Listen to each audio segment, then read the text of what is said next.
Reunião na base militar de Ramstein, na Alemanha, rolou, por mais paradoxal que isso possa ser, visto que a Alemanha é o país que tem mais resistência em mandar pelo menos equipamentos de ponta ali, leia-se o Leopard 2, que poderia ser, segundo os especialistas, decisivo na guerra da Ucrânia, tá? Mas a reunião rolou com quase 50 países e eles prometeram aumentar o repasse de verbas e aumentar os seus repasses militares. A Rússia, embora publicamente não demonstre grandes preocupações, considera a partir do seu ministro das Relações, ministra das Relações Exteriores, uma grande provocação no mundo ocidental. E o Pentágono já fala em ponto de virada dessa guerra. Notícias também relacionadas ao Putin, que vem aprovando uma série de leis polêmicas para o exército ali russo, colocando a proibição de celulares, de tablets e também de automóveis próprios. E pasmem, pessoal, até a barba tem que manter rentinha. Isso gerou críticas de grandes apoiadores, ou pelo menos que se estabelecem publicamente como grandes apoiadores, como Kadyrov da Chechênia, o Prigozhin, que é o líder do grupo Wagner, e também o Denis Pushilin, que é uma das lideranças ali na região de Donbass. E para finalizar, segundo o diretor-geral, o editor-geral ali do Wikileaks, vamos discutir já o que é isso, o Lula vai ter como uma prioridade da sua política externa a libertação de Julian Assange, algo que pode comprometer bastante as relações com os Estados Unidos. Se vocês querem entender um pouco mais sobre esses assuntos, e muito mais também sobre geografia, geopolítica, atualidades, política, polêmicas, enfim, tudo para você se manter sempre bem atualizado, já se inscreve no canal, deixa seu like, compartilha esse vídeo, que eu, professor Ricardo, conto muito com a sua ajuda. Belezinha? Pessoal, para quem não me segue no Instagram, @prof_Ricardo Marcílio, me segue lá que é super importante. E claro, se você quiser contribuir para que eu continue produzindo aqui conteúdos diários para vocês, galera, seja membro ou faça uma contribuição via chave Pix, sensacional, tá? Se não, só seu like e engajamento, ótimo também. E caso você queira um curso completinho de geografia, geopolítica e atualidades, atualizado semanalmente com novos tópicos ali, Taiwan, Nagorno-Karabakh, enfim, tudo sobre a geopolítica mundial e brasileira, e resumos mensais também, link na descrição, galera, tá baratinho, tá? Vocês não vão se arrepender. Preço de pré-lançamento aí pra vocês, tá bom? Então bora lá, ó. Seguinte, algumas notícias impactaram aí bastante o mundo, né? Eu diria que assim, a mais importante foi a reunião que aconteceu em Ramstein, tá? Que é uma base militar localizada na Alemanha, por mais paradoxal que possa ser, vamos entender, né? Que reuniu quase 50 países, dentre eles grande parte aí europeus e também Estados Unidos, claro, como se fosse uma espécie de aliança para saber como que eles vão ajudar mais a Ucrânia nesse momento que está sendo decisivo. Segundo a inteligência dos Estados Unidos, da Ucrânia, a Rússia está reagrupando as suas tropas, inclusive com a possível participação de Belarus, para aumentar a sua ofensiva logo agora no comecinho de 2023. Ao mesmo tempo, a gente tem França, Estados Unidos, a Polônia, a Finlândia, uma série de países que anunciaram aumento dos repasses ou de verbas ou repasses militares, com equipamentos, com blindados. Então a guerra tende a ficar mais intensa nesse momento. É até por isso que os Estados Unidos acabou de aprovar mais um pacote aí na casa de 2,5 bilhões de dólares, e o líder do Pentágono falou, é o momento decisivo. É o momento da virada. A Rússia vai atacar e a gente apoiando os ucranianos, eles vão conseguir contra-atacar e vencer esse conflito. Lembrando, pessoal, que tanto o Peskov, que é o cara da comunicação da Rússia, já falou que não importa o que eles mandarem, pode mandar o Abrams, pode mandar o Leopard, pode mandar o sistema Patriot, pode mandar o que eles quiserem, porque a Rússia é muito mais poderosa que os ucranianos. E o Putin, inclusive, garantiu, tá, de novo, guerra de propaganda, que não é questão de se a Rússia vai vencer, é quando a Rússia vai vencer e quantas vidas serão comprometidas nesse processo. O Putin está deixando bem claro que, na verdade, o que ele quer é a paz, tá? Enfim, cada um com as suas declarações. Mas uma coisa que ficou bastante notória é que, como eu falei para vocês, a reunião aconteceu na Alemanha. E a Alemanha ela vem sendo pressionada por quê? A Alemanha ela tem um conjunto ali de tanques conhecidos como o Leopard 2. Esse tanque, tá, esse equipamento, ele tem uma capacidade que assim, é destacável a nível mundial. Segundo quem entende do assunto, ele consegue resistir, pessoal, a lançadores, por exemplo, a minas superpotentes. E a Ucrânia, se tivesse acesso a esses equipamentos, conseguiria avançar questão de quilômetros em semanas, tá? Novamente, isso é narrativa OTAN ocidental. a Rússia garante que, na verdade, se mandar o Leopard, se mandar o Abrams, que os Estados Unidos estava cogitando a mandar, tanto faz, a Rússia vai queimar todos eles em conjunto, inclusive utilizando esse termo, tá? Então a pressão em cima da Alemanha está muito grande porque a OTAN considera que isso pode ser decisivo no momento. O Stoltenberg, da OTAN, a Ursula von der Leyen, por exemplo, da União Europeia. Só que o Olaf Scholz e também o Boris Pistorius, que é o atual ministro da Defesa, né, recém-colocado como ministro da Defesa, eles estão fazendo meio que enrolando, digamos assim. Nem confirma que vai mandar, nem não confirma que vai mandar. Inicialmente colocou que o envio do Leopard 2 estaria condicionado aos Estados Unidos mandar o Abrams, aí eles também mandariam, e depois os Estados Unidos anunciou que não ia mandar, eles anunciaram que não mandariam. Mas ontem já mudaram de ideia. O Boris Pistorius anunciou que ele está pensando ainda, ele está vendo quais são os pontos positivos e os pontos negativos, para saber se de fato vai mandar para os ucranianos. Lembrando que essa ajuda não precisaria vir necessariamente da Alemanha.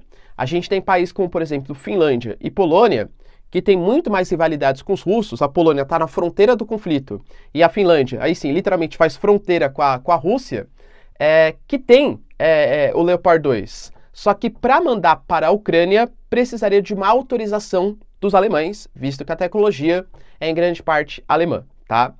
Por que a Alemanha não manda? Tem duas hipóteses sendo consideradas.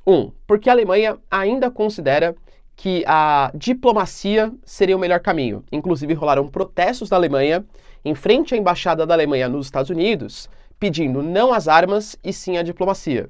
A Alemanha, durante o governo da Angela Merkel, ela tinha grande capacidade de conversação com o Putin, tá? Alguns consideram que a Angela Merkel foi até enganada pelo Putin, que na verdade ele só fazia joguinho de cena para enrolando o Ocidente, mas é fato que o Ocidente também fazia isso com o Putin, tá? Os dois lados. Geopolítica não tem bonzinho, tá? Mas é fato que a Angela Merkel tinha um certo poder de negociação ali com o Putin. Talvez por isso a Alemanha ela se sinta na obrigação de negociar com os russos antes de mandar equipamentos mais pesados. Há uma segunda hipótese que considera que, na verdade, seria um medo da Alemanha, porque se mandar o Leopard 2 e a Ucrânia começar a avançar de maneira muito importante no conflito, a Rússia pode ver com maus olhos esse apoio que a Alemanha deu e atacar possivelmente os alemães, ou até mesmo escalar para uma possível terceira guerra mundial, porque a Rússia não ficaria parada perdendo territórios e usaria uma arma nuclear, talvez uma arma nuclear tática tal, e aí precisaríamos ver qual seria a reação da OTAN. Então, pensando nisso, a Alemanha ela se mantém retraída nessa ajuda. Se você fosse o Boris Pistorius ou fosse o Olaf Scholz, mandaria o Leopard 2 para os ucranianos? Deixa nos comentários, quero saber sua opinião, beleza? Outra notícia importante que rolou está relacionado ao Putin e algumas leis que ele colocou ali para os seus militares que vêm gerando reações um pouco complicadas. Por quê? A gente teve um ataque da Ucrânia no território de Donetsk a um prédio que matou 89 militares russos. Foi visto, pessoal, como uma derrota, porque era uma área que já estava meio que controlada ali pelos russos e os ucranianos atacaram. Mas como que os ucranianos conseguiram pegar as informações que os soldados militares estavam naqueles prédios? Segundo as investigações, foi por conta do Ano Novo. Então, ligações, mensagens, compartilhamento de dados, fotos, tal. Os ucranianos, pelo seu serviço ali de captação, conseguiram perceber que os russos estavam ali e atacaram aquele espaço. Então, o Putin ele criou uma série de leis mais rigorosas para impedir que isso se repita. Está proibido o uso de tablets, o uso de celulares, o uso de carros pessoais e aí, talvez o que seja mais polêmico, pelo excesso, digamos assim, que seria a obrigatoriedade de manutenção da sua barba rasinha, né? Ou seja, você não pode ter barba. Quem defende essa medida fala que isso faz parte da tradição militar. Não, militar não pode ter barba, então mesmo num período de conflito e tal, tem que manter ali a sua barba muito bem feita. Só que isso vem gerando reações de aliados, ou o que a mídia ocidental coloca, algumas pessoas que estão começando a contestar um pouco esse poder do Putin, principalmente o Prigozhin, que é o líder do grupo Wagner, que conseguiu uma vitória em Soledar e, consequentemente, em Bakhmut, e segundo a mídia ocidental, de novo, tá? Fontes da CNN, não dá para confirmar, é guerra de propaganda, tá? O Prigozhin tá colocando, olha, eu, o grupo Wagner, nem tenho o exército oficial da Rússia e ganhei em Soledar. Por que o Putin, que tem o exército, convoca um monte de gente, não consegue avançar em nenhum território? Então ele estaria um cargo no Ministério da Defesa ou até mesmo o cargo do Putin. Não dá para saber. Criticou a medida do Putin. A gente tem, por exemplo, Denis Pushilin, que é uma das grandes lideranças ali de Donbás, a favor, né, da anexação de Donbás ao território da Rússia, também criticando essa medida, falando que não faz sentido, no meio de um conflito com uma série de mortes, está exigindo dos militares deixar a barba rentinha. Aliás, quem vai fiscalizar isso? Até mesmo Kadyrov, por exemplo, da Chechênia, que inclusive usa barba também, né?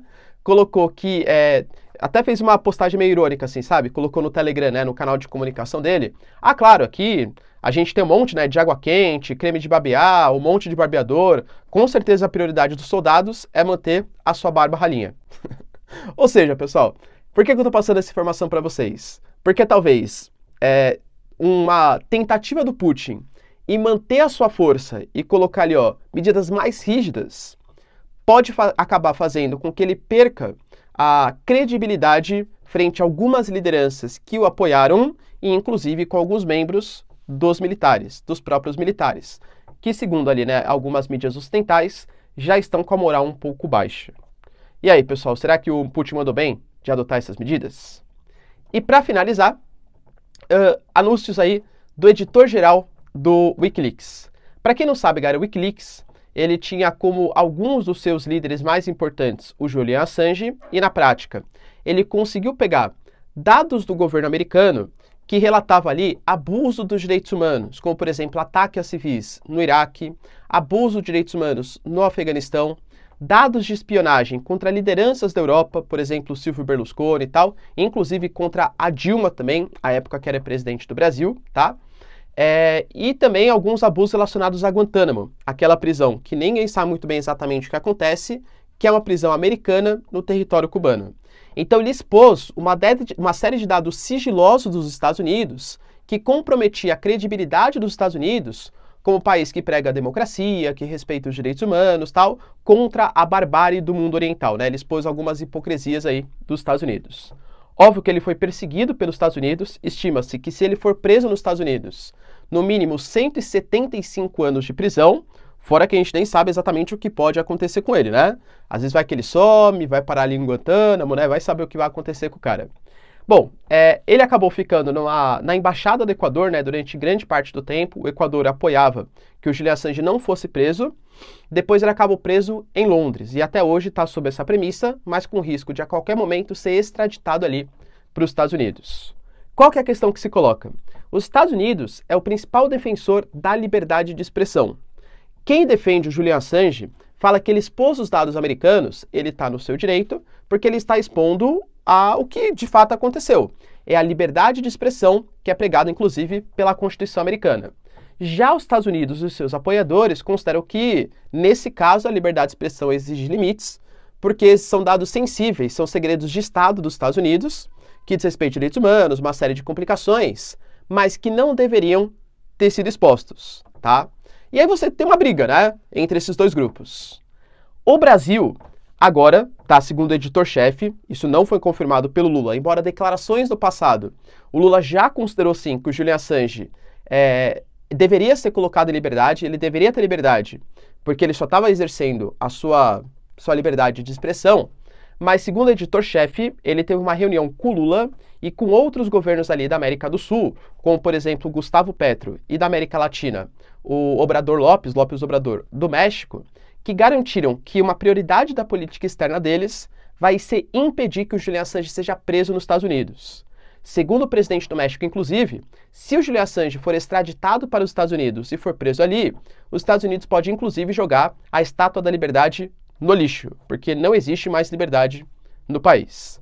Se o Brasil vai ou não comprar essa briga, cara, não sabemos. Mas é uma informação que aparece poucos dias antes da viagem do Lula aos Estados Unidos. Dia 10 de fevereiro, vai ter uma reunião com Biden. E claro, se for para frente essa história, isso pode comprometer um pouco as relações brasileiras com os Estados Unidos. E aí, pessoal, apoia o Julian Assange? Liberdade para ele ou manter a relação diplomática mais estável com os americanos? Deixa aí nos comentários, quero saber sua opinião. No mais, se vocês curtiram o vídeo, tamo junto, beijos, abraços e tchau, tchau.